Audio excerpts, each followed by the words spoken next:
ஒரு அருமையான கேள்வி கேட்பா. 1000 பேர் முன்னிலையில் கணவன் மார்பில் அணைந்து ஒரு முத்தம் தந்தால் நாய் இவள் என்று உரைப்பார்கள். எது? ஆனால் குழந்தை எடுத்து கொஞ்சம் என்ன சொன்ன, 4000 பேர் முன்னிலையில் நளின மலர் மகவுக்கோர் முத்தம் தந்தால் தாயரெல்லாம் வாங்குவார்கள், தம்மார்பில் அணைப்பார்கள், கொஞ்சுவார்கள். சேய் பெரிதா மணவாளன் பெரிதா, ஐயா சிந்தனையே முதற் பெருமை யார் குறைப்பீர்? இவரே மனைவியாவும். என்ன அவரை மாதிரிலாம் ஒரு கவிஞன் பிறக்கவே.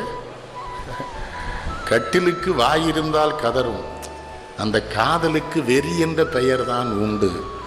தொட்டிலுக்கு கையிருந்தால் அணைக்கும். அடுத்து போடுவான் பாருங்க ஒரு வார்த்தை, பிள்ளை தொட்டதனில் பிணம் கூட விழித்து பார்க்கும்.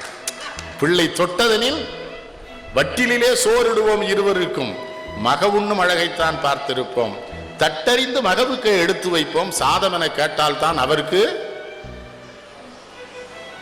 எனக்கு தெரிஞ்சு தமிழ்நாட்டில் நான் நிறைய படிச்சிருக்கதா எல்லாரும் சொல்றாங்க, நான் படிக்கல, நான் முட்டாள்னு எனக்கு தான் தெரியும். ஆனா இருபுறமும் நின்று பாடுகிற கவிஞர்களை எனக்கு தெரிந்து கம்பனுக்கு பிறகு கவியரசு கண்ணதாசன் ஒருவன் தான். அதை 2 புறமும் அது கம்பன் தான் முடியும். கம்ப ராமனாவும் நின்று பாடுவான், சீதையாவும் நின்று பாடுவான், சூர்பனையா நின்று பாடுவான், வாலியா நின்று பாடுவான், கும்பனா நின்று பாடுவான், சுக்ரீவனா நின்று பாடுவான், வீடனா நின்று பாடுவான், லட்சுமணனா பாடுவான், சத்ருகனா, எல்லாம் அவன் தானே, கம்பன் தானே. அதானே இவரு இல்ல. ஒரு வாழ்க்கைக்குள்ள இருக்கிற சுகங்கள் உங்கள்கிட்ட எல்லாம் சொல்றேன். நம்ம முட்டாளுங்கிற நினைவோடு இருந்தா தான் நமக்கு அறிவே வரும்.